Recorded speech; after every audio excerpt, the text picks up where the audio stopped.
Bino bae bozui libaku ya kolanda émission totombola ekolo mbote na bino bonso bipai bozali et émission na bino ya mokola lelo ezali bongo na sengo ya koyambela bino bongo mwana mboka Ghislain Mwanji oyo azali bongo initiateur pe président ya courant progressiste avance.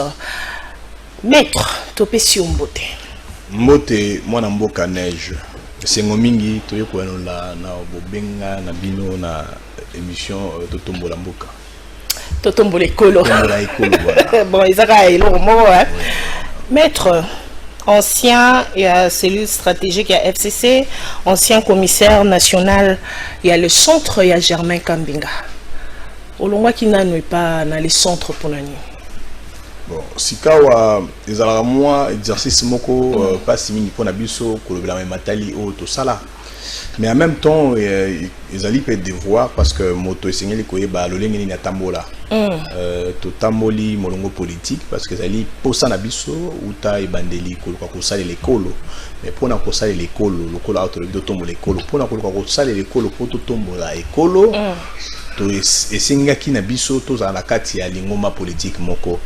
Alors parcours ezama molai kobanda na biso ibani kaka bisika botangite to bani na PDC Parti démocrate chrétien ya Endundu la José Endundu to sale longo na ba camarade to na bango moment venu tango mwana mboka Germain Kambinga à lansaka donc parti na liberté à lancé per regroupement politique les centres wana na mabongi si maponami ya 2018 mais wana ezaki mingi na ba 2017 to sangana ki elongo poto kokisa molongo politique yango elongo na bango to salela mboka poto ka totombola ekolo. Alors je crois que par rapport à la matali ba idéologie politique na tango wana tolobela ka yango na sala ba émission ebele pona ko lobela molongo politique oyo na sangana ki na bana mboka oyo totangi yango esalaki que na kati ya les centres ya Germain Kambinga na zwaki ba fonction lokola commissaire national na lobeli lingomba na ngai malamu ilungo na bangonyo so nazali kopesa mbote bongo na chairman na les centres Germain Kambinga et simba kite pona nini simba ni simba kite bino na bino ba jeune te ouais il fallait ki bo vanda elongo po tokoloba te ni simba kite pona ngai et puis elongo na bango parce que si le loto zali malamu ba relation malamu et simbaki tozalaki na ba objectif automi plaçaki sur le plan il y a donc ba échéance d'abord elo wali bozo sengela ki bana mboka ba nini ezalaki likanisi politique ya courant centriste nini ezalaki makambo oyo bango bayaki lokola nango ba proposition na ileko wana tosalaki mosala le longe longo bami et simbaki tokendaki maponami nde epesaki te tokoki kozonga awa te na mikakatano oyo elekanaki na maponami ya 2018 mais ebele bayebi surtout na élection ya ba députés nationaux il y a eu beaucoup de cacafouillage tozali peut-être bayi oyo bakoela ba victime donc ba victime ya makambo mana mais tolobi pona ekolo po totombola ekolo tokoki kotikala kaka na débat wana te vérité des yeux na consort tolobaki mboka esengeli kende liboso yango moni na likanisi wana ne to fandaki lokola ma to salaki na bayimboka msusu na mangomba politique to salaki les centres en même temps na ngulu pa politique monene ya FCC ne on le bien ancien membre ya cellule stratégique ancien communicateur ya FCC to lobelaki mais matalaki politique FCC candidat ya ileko wana wazalaki mwana mboka Emmanuel Chadari to salaki mosala lenge longo mamaki mais to lobaki na suka ya ba résultat nyonso o tozwaki na suka ya ba échéance politique on se tovivaki na bango elongo tolobaki sengeli to comprendre nini penda peuple congolais au biso tozali ko représenter azali ko senga vous comprenez te besoin ya peuple na 2018 ezalaki besoin maponami salema Kabila a la troisième mandat Kabila yokaki Kabila sali FCC Kabila tche candidat Chadari peuple mais Chadari elle est quitté parce que peuple a poni ma pe sur résultat ma ponomi mwana mboka Félix Tshisekedi abimi président ezali poni donc kopona au peuple a pona qui ba o ba meki pe ba député le lenge système ou bien processus les kanaki ba bimi Mais à un moment, tout le monde a un stade, il y a des critiques, il y a un processus électoral et les canaki. Donc, comme on a un stade, il y a ce que tous on a les choses pour évaluer. Si ka ma ponami masalami alternance malaliboso salami démocratique et pacifique, ce que le peuple a ligné. Nous on a qui na conclusion après sondage au travers de la République, tu comprenais que le peuple a na pour samboka scorer kende liboso. Dans le poteau et c'est au Congo et avancé. Après plusieurs réflexions en tant que Baimboka et l'ongo na banamboka ebele to sanga et to loba ki le Congo doit avancer. Nous avons lancé ce que le courant politique avance. Avance. Voilà. Avance et ça au fait ils ont existé depuis quand? Depuis le mois de juin de l'année 2020. Ils allaient qui solo nasima année à alternance année 2019. La tractation politique et salama qui est belé, tous alagi ba acteurs, il y a quatre, il y a arène politique, to yebi ma ebele les kanaki na mabene ya malamu. Et to monaki ke nyonso wana isunga kimbokate et kende oliboso. Biso to bandaki déjà côté na mbela. Qui sengela ki Congo est avancé. Coalition FCC cash. Donc partenariat Félix Tshisekedi, Joseph Kabila, est-ce que opposition, critique naie, contre-proposition na yango, toloba ki sengela ki na moment moko boye, tous à la karaté wana lokola bato bazali ko enrichir clivage politique, mais tous à la sikoyo ou carrément tous à la sika awa lokola ba oyo bazali ko sala pona mboka ekende liboso. Netolansaki courant politique avance avec des idées progressistes, avec une autre perspective. Il y a avenir politique à Mboka. Nos partis politiques. Au départ, d'abord, tout parti malette comme moi mingi. Bon, ça c'est un débat, tout un autre débat, mais na ko banda togolo batozali d'abord un courant politique parce que c'est d'abord un courant de pensée. Tozali courant politique makanisi oyo tosangisi tosali nango lingomba et outi na peuple congolais, c'est tout un courant de pensée nationale. Et puis tolongo wana toyé ko comment ba bengi parti politique parce que to se constitue au travers ba texte na biso na ba règlement na biso. Et puis to talibé mobeko oyo ezali ko kamambo kana matali mangoma politique tozali ko se conformer nango, mais avec l'évolution après participation na biso na consultation dans la consultation présidentielle oyo oyo chef de l'État Félix Tshisekedi à Lansaki baimbo kamisus o bazali pe mangomba ba association basengaki to sangana elongo ne to komi lelo lokola regroupement politique. Donc tozali à la fois un courant politique tout en formalisant comme étant un parti politique, mais tozali lelo ko mema ba prétention il y a un regroupement politique parce que en dehors il y a ba fonda qui avance d'autres structures déjà existantes légales bazali ko sala na biso chemin elongo nous constituons un regroupement politique. Avance. Toujours qu'un courant progressiste avance. Mais aux talamboka. Ils ont quoi avancé tout ils ont assis. Motuna wana ezali moins complexe na kolomana lopoto donc ezali moins motuna moko PTT. Et yano ezali ya liboso ezali ke mboka ezoko avancer mais na rythme ya malembe makasi. Mboka ezali ko avancer na rythme makasi. Biloko oyo ne na lobaki singela ki biso to évaluer bosenga ya peuple, que demande le peuple, qu'attend le peuple congolais. Joseph Kabila a sengamaki a respecté constitution, alternance et salima. C'est ce qu'attendait le peuple et salimi. Sika wa sikoyo Félix Tshisekedi a dit bokonzi. Proposition à Liboso, moyen ko kamambo ka gouvernance et sengaki coalition parce que FCC a retrouvé la majorité naie. Alors, salamaki mais est-ce que Esungaki Mboka y avancé? Avancement par rapport il y a alternance démocratique, par rapport il y a respect, il y a exercice, il y a pouvoir suprême, au niveau de présidence, il y a pouvoir législatif, au niveau du parlement, donc l'aspect positif ou le progrès est à constater, c'est indiscutable. Mais si quand il avance, les alika rota la teka aspect démocratique, aspect institutionnel, toujours rota la aspect socio-économique. Est-ce que sur le plan socio-économique les pays avancent? Là, je serais tout à fait clair pour dire que non, ça n'avance pas. Ça n'avance pas pourquoi? Parce que biso, kokende na biso na ba consultation, oyo président Tshisekedi Alansaki, te maki memo na biso. Mais même moi, les ala qui résumé, c'est ce que je veux dire. Mais moi, les ala qui résumé Nabambela Misato, ou carrément 3 appels. Le refus du passéisme, le refus du conservatisme des mauvais goûts, et ensuite le refus de l'immobilisme. Ce que Nabambela Misato, et donc, il y a makambo yakala.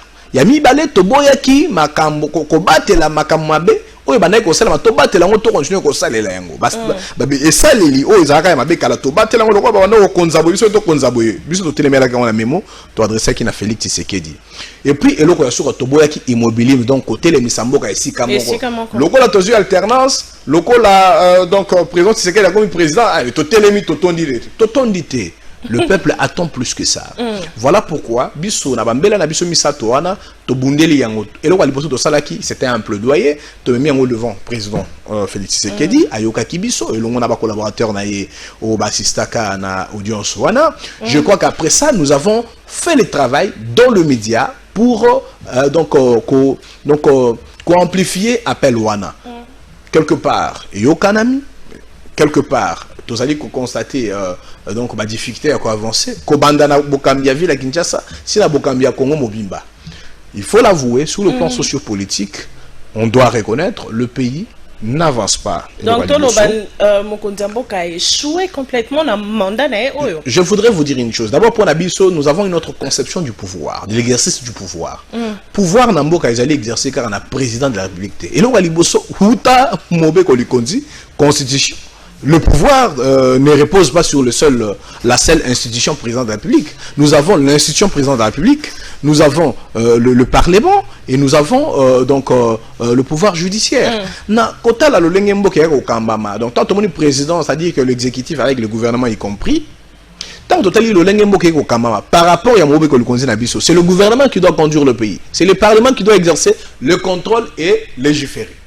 Donc na bateau Soki mboka lelo ceux qui m'ont le point en aïe, les lectures n'ont pas sans flatterie. Ceux qui m'ont calé les ont compris ma difficulté pour y avancer sur le plan socio-économique, ils allaient parce que le plan politique est gagné mboka na otage, autoveni immobilisme. Parce que le plan politique est immobilisé mboka et tel mis mboka ici comme moko. Et là il faille que le président alors bah non, coalition FCC et permette de tout avancer. Alors parce que le plan politique bloqué. A créer sur union sacrée. Union sacrée peut ayer. Bah y a côté union sacrée, bah union sur la mécanisme na bango. Motonio sur la projet na yé. Tout dans la 2020, union sacrée balancée 2021, mais minoko ya batoza ko sakola 2023. Bah candidat président bah si bah bimi na kati union sacrée, donc bah là déjà opposant. Il y a président. Bah candidat député oyo donc bah zobo y a déjà législature oyo. Bah on peut pas dire que bazonga ba ministre ou ba batela qui gouvernera ya ba ville ya ba province bazali. Ça veut dire que nous sommes dans une union sacrée qui aujourd'hui pour moi est assez toxique, est assez défavorable à un progrès. Donc il faut quelque part une certaine remise en question, commençant par le gouvernement et aussi la structure le Parlement. Na kota là que sur le plan il y a gouvernance, il y a mboka na biso par rapport à Mobe Kolikozi pour mboka et avancer pour mboka et kende liboso bo solo et c'est une volonté pe mosala et ça à niveau ya parlement et puis volonté pe misala à niveau ya gouvernement. Mais ça c'est après ça qui go. Président Tshisekedi lança union sacrée. Lançons plutôt les consultations bien avant union sacrée. Union soit ne servir en l'autre côté maître. Écoutez, et servir en l'autre côté maman neige. Toko kene musikate. Mokonzi Mboka azali garant il y a fonctionnement il y a une institution à Mboka. Oh il y a salaki pour na ngai na botali politique biso lingoma politique avant tout le monde que président ça la qui volonté il y a pour mettre fin na passéisme ce qu'il avait déploré c'était les passéisme les conservatisme de mauvais goût mais il y a bisanga lelo fonctionnaire à l'état ministre tout député o azo ko sala musala lelo ko landisa makanyaka o ya sa uti kolia na molili kuna ezali responsabilité à président ezali responsabilité à yemoko. Dans le gouvernement Samalukonde, que il faut Premier ministre a démissionné. Bazan a raison, Lélo. Non, moi je pense que Tozali la chance. Il y a cause Premier ministre d'abord sur le plan il y a confiance, il y a le chef de l'État avec Nayango. Et puis sur le plan il y a Posa na Yemoko à la Kisi Yango le lenga comme un gouvernement, azan la Posa gouvernement a se fonctionner normalement. Sur Otali. Samalukonde le Premier ministre moko azo kotumisa ba ministre était dans ba secteur na bango. On dirait Azo existait. Non, il existe ses fonctions de Premier ministre, mais Azali interférer de manière catastrophique na façon oyo ba ministre sectoriel Azali ko gérer. Mais quant au ministre sectoriel sikoyo, surtout que baouti ba mangoma politique différent qui se sentent comme des électrons libres. Au ministère local il y a enseignement supérieur et universitaire. Les choses se font à tel point que la primature est surprise. Il y a des choses qui se font à tel point que même le conseil des ministres n'était pas préalablement informé. En dehors de le ministère, il y a portefeuille, les ministères, il y a intérieur, ministère, il y a transport, ministère, il y a EPST. Mais le col a échoué, a démissionné. Non. Kosakola échec, ça c'est un autre aspect. Moi je vous dis que le gouvernement, il y a Union Sacrée, il y a Samaluko, ils ont aussi un toilettage. Ils ont aussi sur le plan, il y a langage politique, c'est un remaniement. D'abord, incompétent par rapport surtout il y a fonction ministérielle et surtout il y a warrior. Bana il incompétent dans le gouvernement, maître. Non, mais nous avons cité des ministères, hein, il faut le dire. Mangomba politique, nous on n'a pas froid aux yeux. Nous parlons au nom du peuple congolais. Bisso avance, Tomi Bengara, nous sommes le porte-voix. Il y a peuple congolais. Peuple congolais, la secteur, il y a intérieur et sécurité. Là, on a Liboso. Insécurité, en tout cas, je crois bien l'assumer pour dire que je constate une incompétence. En dehors de fantasmes fonctionnels, en tant que nous avons une autorité, une personne placée comme VPM à l'intérieur, mais vous allez entendre que dans tout le déboire au sein des assemblées provinciales, dans la chute de gouverneurs ou dans la réinstallation de gouverneurs, le ministre sectoriel est cité. Toqué dans le ministère, il y a transport. Au moment que le ministre, par rapport, il y a organe, il y a l'État ou carrément service dans le secteur, il utilise un certain pouvoir assez exagéré pour nous mettre en dysfonctionnement. Donc, organe, toqué dans portefeuille, c'est la même chose. Et puis, les Karabi sauté. Ce sont des considérations, ce sont des rapports parlementaires. Économie, parce que le ministre fait l'économie. Ministre de l'économie, le peuple congolais a pris à sac à semoule. Elongwe de 35 000 à 60 000. Sac à l'eau, selon de 40 000 à 65 000. Yebi Sabison de Koyo, Yebi Logo Matarata, moi 10 000, moi 5 000 et matière. Comme il a pris presque le triple. Le triple. Ça veut dire que nous avons un sérieux problème. Ok, Nasuka Nayango, Bino Pandisango, Banamboka, Bako subir un tox, Bako indexé, président Tshisekedi. Alors que Esaïe était, il a un gouvernement. Alors que Esa président Tshisekedi, il y a un parlement, mais le président Tshisekedi n'est pas le parlement. Quant au parlement, quant aux députés nationaux et aux sénateurs, il y a quoi interpeller le ministre du secteur et Tambolate. Tozo Romituna, Tolongo le bureau Mabunda, Tolongo le bureau.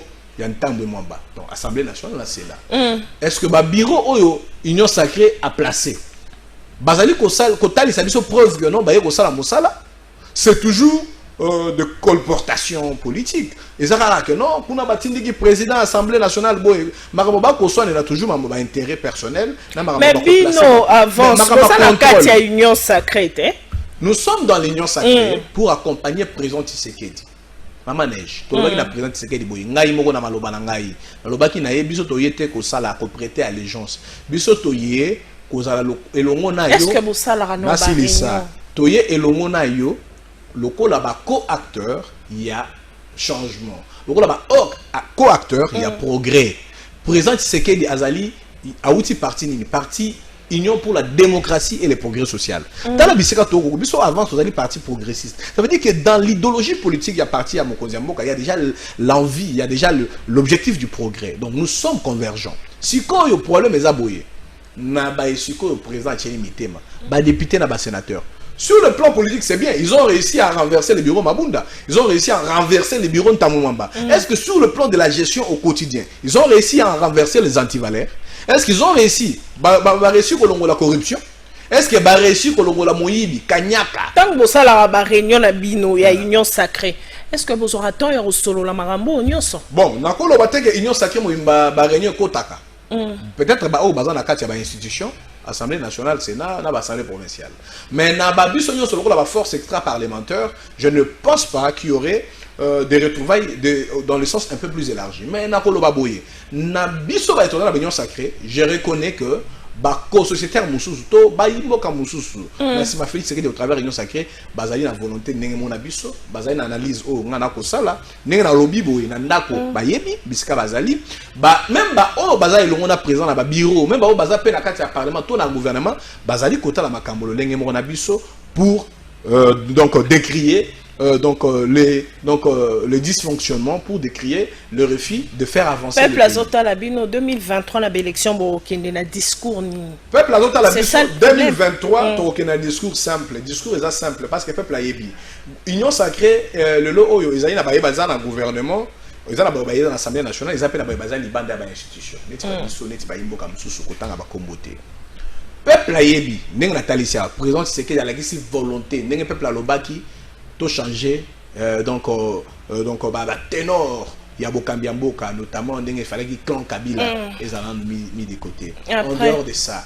to changer ba bureau mais au comment on a que ndenge ba français social on ne fait pas du vieux avec du neuf avec du ba vieux projet zo simbate bana mboka o baza na assemblée nationale échec bayi oyo babimi lo ba ministre mais ba kombo na bango bilongi na bango uta Mobutu ti Kabila Joseph Oalongwe bazala ki bateau basali politique et l'on a yé. Moi je pense que 2023 ils allaient rendez-vous oyo union sacrée ça peuple biso to réussir ba mission o sengela ki to longola nan o ezalaki suka awa bossa la biso bo pesa biso lo wa bengi renouvellement en classe politique ba pesa mino sous deuxième mandat Maman Neige nous sommes convaincus non présent tu sais que du côté deuxième mandat on a tembete deuxième mandat peuple congolais asi a pesa yango wana ezali tembete na kosala pe tembe wana te awa na plateau omona ngona na ba urne na 2023 mais koyebisa o bosolo ezali que 2023 confiance en outi wapi président Tshisekedi au peuple alembi bino un maître na ebité biloko emati na ebité ezate na ebité Congo ezate soki Congo web et le mona émission na bino to tombola ekolo bosali quand même moi ba analyse na ba sondage ro la biso tozali porte-voix peuple to tamboli mingi to tamboli te kaka na bato bazolia bazoto na mafuta to tambola na bato bakota na 207 na bato bafanda na quartier ya Kuluna na bato bautaka Idiofa na bato bafandaka na Ingende tozala bato bauta Chikapa Mbujimai Mwenedi tout bato bautaka Luiza Likasi nous évaluons avec eux et nous espérons que avec l'allure au président de la JU, il y a Kolongo la valeur, il faut changer. Mais le logo Oezamotuya, ils ont 2023, ils ont un rendez-vous. Oyo toko vivre un vrai renouvellement de la classe politique. Parce que Bayi, Union Sacrée, tout ça, la bango lelo, Baza Bayi FCC à lobby, Bamoussous, Baza Goutou, ancien impère, Bazali. Bato Noé, hein? Donc ça veut dire que l'Union Sacrée est à Noé, Banyoka Bakotaki, Bangando, Bangando. Mais ce que tu as en 2023, tout ça, la sélection, il y a un renouvellement en classe politique. Et ça, la teka rapport, Moutoumora, Ibagimbo Ebele, à 56 000 personnes, à Kabi Bapolo, à Kabi Misolo, ne va voter les sous. Mais ça, la bataille au solo, il y a un vrai lien à la population, puis il y a la population, le lien au To solo belle élection, maître. Oui, que polémique est allée, Joseph Kabila. Éligible ou pas en tant que candidat en 2023. Et là, il y a un débat par rapport à Matali domaine et droit. Mais par rapport à un modèle, il y a une constitution parce que c'est un modèle qui est un tango moto, balobi moto, et c'est que la mandami balé, na simana ou la misa toté, ils font à l'ongwa. Kozonga ils ont raté. Ma pémité a pémis 5 ans. Ma camarade maté, ezali opportunité constitution et puis si na moto, n'engue balobi moto apone magana mandat moko renouvelable une fois. Na ba mboka misusu ko to ba bakisa balobi une seule fois. Mais tant qu'il était na kokima na ba nuance ya français, l'esprit ya législateur, ezali que ba constitutionnaliste oyo bazali na notabilité makasi oyo bazali na plutôt notoriété makasi oyo bazali na expérience na bambule belé na mosala wana basi ba pesa ki ya vie na bango ezali mandat renouvelable une fois. Moi na mboka Joseph Kabila sali mosala moyen mikaka tono azwa ki ba réalisation pe ya solo azui ba résultat pe oyo to mona ki ya positif ezalaki ya négatif ezalaki asali tango na esengeli ye kopema. Aujourd'hui il bénéficie légalement na statut na ya sénateur à vie et bongi na ye ngana kanisi soki lingoma politique na peut perdre tout comme famille politique et tiré la FCC lelo bazali na bosenga ba récupérer pour en 2023 batika distraction na ko kanisaka to ko lota Joseph Kabila kozonga bandeko mutu mususu parce que maître yokana bandeko Kabila alukaki Emmanuel Chadari pour remplacer ba juriste yokana maître yoka ba juriste ka lokola yo ba brandir article 72 de la constitution. Oui, lobby que à moins que loi électorale ait interdire na mona mboka Joseph Kabila pour azala sous candidat en 2023. Voilà, tant que loi électorale a interdire, il était donc à coquipé pour déposer candidature en tant que candidat président. Oyo bazo ko luka ko pirater constitution. Article 72 l'obité à moins qu'elle va changer la loi électorale. Nulle part on évoque, on dit à moins que la loi électorale ne soit modifiée pour qu'un président qui aurait exercé des mandats. Non, voilà le protocole pour le baboy. Na minute oyo to mesani, ezambo kana biso to mesani na ba débat flatterie. Nga kolelo nazali koloba Félix Tshisekedi aza na pouvoir nazo ko souhaiter rester nazo ko accompagner. Nazali komona que peuple congolais a coupé sa deuxième mandat. Mais ça ne m'empêche pas. Il y a que 2023 na loba non peuple congolais ceux qui base bato pe bani non moi na mboka Gislain Mwanji tolingo za candidat président. Soki na lingi ko za candidat na za candidat. Soki Félix Tshisekedi sali des mandats azana droit ko za troisième mandat. Ezala bolingo bato donc ba juriste na babuki lokuta. Babuki lokuta. Ezali lokuta monene bayimbo kabalanda yango te. Bakanisa te parce que mon imboka na biso to mesani ko tangate. Soki mutu aleki na Bible na TV alobi Matthieu 7 elobi boye yiba. Atangeli alobi yiba mais moi mabe mingi batu ba otala te. To wuti nango depuis ba colon. Colon ko sibiso Bible elobi boye mais to tangate. Mais il y a des gens qui sont éveillés sur le na moto article wana voilà qui se batale ici. Ko connaît l'interprétation milaïté. Et le but bon que non, à moins qu'il va changer la loi électorale, président élu, Azan a droit à quoi ça, la 2 mandats, après les 2 mandats, il part. Et la République a besoin d'autres candidats ou d'autres citoyens au Baroya la idée à Sika. Donc les débats sur le retour de Joseph Kabila, c'est un débat de distraction pour Nabiso. Les débats sur la tenue des élections en 2023, c'est le débat qu'il faut engager parce que le lot, c'est ni Azali Kolé la Maïmatali, bas moyen, bas fonctionnement, c'est que bas politique, dans le parlement, dans le gouvernement, bas au gouvernement qu'on réalise pour la CENI. Révision et la constitution, est ça opportun? Révision de la constitution avant 2023 qu'elle a été, hein? Révision de la constitution, moi n'amboka est opportun.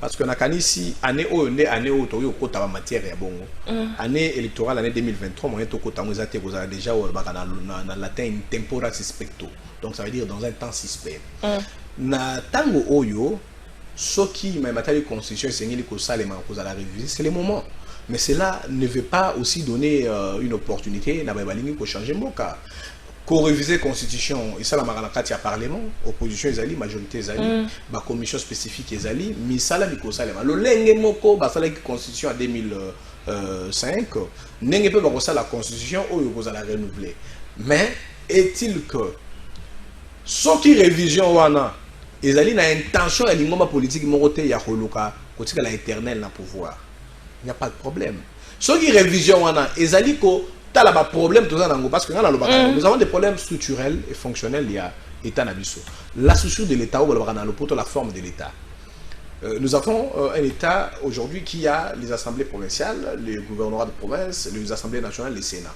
mais il y a beaucoup de gens de compatriotes notamment Bisso qui pensent que et c'est mieux de supprimer sénat et le roi Liboso pour la nuit parce que pour la éviter qu'on charge beaucoup la dépense c'est les budgétivores beaucoup de pays dans le monde, beaucoup de pays dans le monde, ils ont développé, bah fonctionnera dans l'Assemblée nationale, ça fonctionne, ça évolue sans problème. Et puis, c'est qu'il faut changer de régime. Il y a la gouvernance en Boka, tout le monde a un régime semi-présidentiel, tout le monde a un régime présidentiel. Pourquoi? Pour permettre à un président de la République, celui qui va payer 5 ans, tout mandat, celui qui va payer, allez la tête que non, va bloquer parce qu'il faut aller dans le Parlement.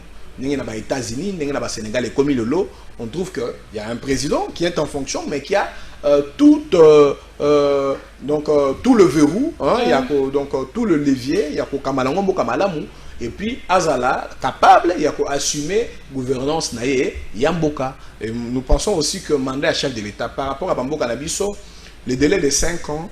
Les années très courts. Nous souhaiterons que tout comme on a délai de 7 ans, mais pour Nabiso, on souhaiterait même les délais de 10 ans. 10 ans pour l'année. Non. Pour l'année, 10 ans. Parce que, maman, si on a 5 ans, beaucoup quitter, à ici 2 ans ou 5 ans, les sous. C'est bon, ça là. Ils ont boyé. Le but est que 5 ans, beaucoup quitter. Pour nous permettre la finance publique et respirer et me préparer parce que c'est une affaire de plus de 800 millions de dollars. Alors que dans d'autres pays, ça ne coûte pas comme ça. Donc nous sommes un pays où aujourd'hui, il faut réfléchir sur les écarts entre les exigences électorales. Ce qui a soifé à pouvoir, hein? Oui, donc pouvoir, pouvoir les alliés sacerdoce. Les alliés moto alingi kosala la mboka. Ceux qui ont alingi kosala la mboka mabezate.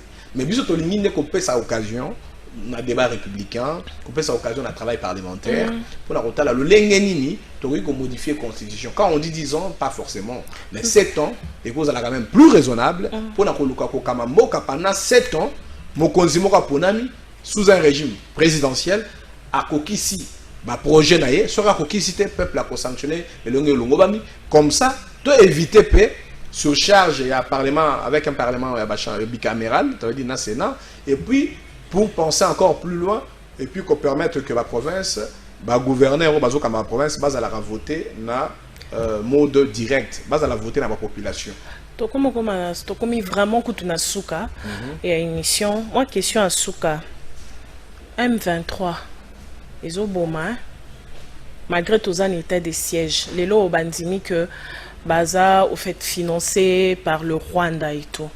Est-ce que les lots qui directement te déclaré guerre na Rwanda? Poto yebi monguna keza Rwanda. En réalité, zali que na histoire de la nation, ils allaient na auto bengaka volonté de puissance. Mboka nyonso azalaka toujours na ba ambition na ye le lengeni na lengi akonza ba mboka misusu pembe na yo bia za na influence sur bango mboka na biso et subir eloko wana na Rwanda ça fait déjà maintenant plus de 2 décennies on ne peut pas se voiler la face le Rwanda ils a payé moko muke ba sangana ke longo na Uganda mais mingi pe bango te parce que ah émission to tongo l'école na lingina lo ba moi vérité ba yu ba landi biso ba yu ba Rwanda makambo nyonso sali biso Uganda makambo ba sali moi tant que ça na Burundi ezali avec le parrainage il y a ba grande puissance notamment États-Unis d'Amérique ozokoyoka na Angleterre France Belgique makamona yebani na ba pays européens kuna nde sika ba former ba rébellion nde sika ba former ba groupe rebelle nde sika ba renverser Mobutu nde sika kuna ezali esika tout est conçu et formaté yeko ya awa Bamboka oyo monaki mona mboka Vital Kamerhe dénonçaka lobby la guerre par procuration. Ba Rwanda bazo ko sala biso la guerre par procuration parce que ba état puissant le roi ba États-Unis. Ba état le roi ba état Europe au bazali ba stratégie sur le long terme. Ba yebi ke mboka na biso Congo, c'est un pays dangereux au vu ya potentiel toza nango. Ba sali procuration na ba pays voisins, ba armer bango, ba former ba tomobulu pour ba ko sala des hommes. Mais comme to yebi monguna. Voilà. Il y a noté, et ça qu'on est dans la guerre, il y a un monument dans le Félix Tshisekedi a poni que ça la méthode nini. A état de siège, c'est-à-dire qu'à en état de guerre, parti où ils ont attaqué, en même temps à accélérer l'aspect diplomatique. Parce que loko là, bamboka wana, bazape la bateau bakonzara yango, bazape le système, il y a déstabilisation dans la région Grand Lac, ils ont dit bateau penser politique mususu. Mais le gouvernement s'est capé c'est comment, azo qui ne soit sur le plan diplomatique na masolo. Botala ole qui est mais tout le monde on dirait masolo en réseau simbaté hein mais so que réseau simbaté to kepsion sur la bitumba pose masolo simba c'est le meilleur gagne exemple au moins Russie à la superpuissance dans le monde au moins Ukraine à un pays moro voisin naie mais Russie a envahi opération militaire bien que bazala ba prétention mais bazo bunda Ukraine azo bunda président Ukraine a la tenir chaque jour bazo boma ba soda na bango bazo sani mais courage bazo perdre te ce qui permettre na minute au mokolo mwalelo Ukraine na Russie batindi ba délégation que ça la dialogue na Turquie kasi biso peto kende biso pona biso ngolunda biso c'est le système ya état de siège wana il faut qu'on réagisse sur le plan stratégique et opérationnel stratégie faut changer to ko stratégie défense ya likolo et puis to ko na ba opération contre-attaque tous à la tête que tozeli bango ba ye puis non nous devons traquer les forces négatives nous devons traquer ces forces-là n'a pas dernier retranchement à Bango pour n'attendre que tu aies la frontière à Rwanda et à la Sukoyo. Nous devons dialoguer. Mais nous devons avoir une diplomatie permanente, comme le fait le président Tshisekedi, mais nous devons maintenant mettre encore plus du renfort, plus de pouces sur l'aspect militaire. Maton Dinayo, maître Ghislain Mouadji, vraiment koyanola na mituna na biso mbala liboso. J'espère que kozala mbala sukate so to ana besoin na yo to kobenga yo, on espère kokoya. Matondo mingi na bino, matondo na Congo Web, to sololi malamu pona kotombola ekolo, na kanisi mbala sima, soki bobengi biso tokoya, parce que le lobo yambi biso kitoko, totoni matondi na équipe technique mobimba, pe na bana mboka nyonso bazuli bakumana mokolanda biso.